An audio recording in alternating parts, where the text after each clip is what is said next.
Let's talk about what's going on in bonds, particularly the corporate bond market. Foreign investment limit on India's government bonds is not spoiling the appetite for the country's debt. With FIIs limits on G-Secs almost up, bond funds, particularly foreign investors, are starting to buy up state notes. When we mean state notes, we're really talking about the state government paper. Iras, you've called out some data. What is that revealing? So I think Bloomberg News has a story as well on the site, and the data can be looked at in two different ways. The first point, of course, is, or the newsy point here, is that foreign investors who have shunned state government bonds for a very long time have started to, nibble into that segment a little bit. That's the overall foreign inflows, and I'll get to that in a minute. But if you look at the percentage of the limit that has been exhausted on state bonds, in the 1st of April, only about 5% or 6% of that limit had been taken up.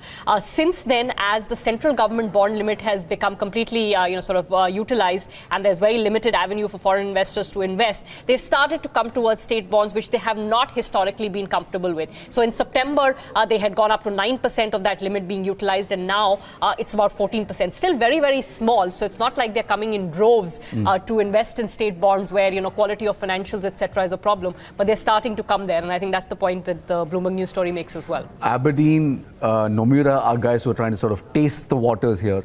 The story points out that the state bonds offer about 60 to 70 basis points additional yield, yes, in relative terms, and therefore it makes it attractive enough. The complaint, of course, is there is not enough data. We don't know. There's not too much information about state bonds, state bond market, state budgets.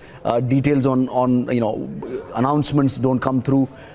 That's the complaint that one of the investors from Aberdeen has pointed out. But yes, you're seeing some renewed activity. Yeah, actually, and on that note, just want to mention two things. One is that in the last monetary policy review, the RBI said that they, from their end, will start to try and put out some high-frequency data on states so that investors do have a little bit more information on these state bonds and then can make a price differential between states that are strong fiscally and states that may be weak fiscally. But broadly, I think the story here continues to be that foreign investors are extremely bullish on Indian bonds. And bring up that first chart that you had up there. I want to point out that we are now very close to breaching the all-time highs in terms of inflows into Indian bonds. 2014, the full year, we got 1.599 lakh crore.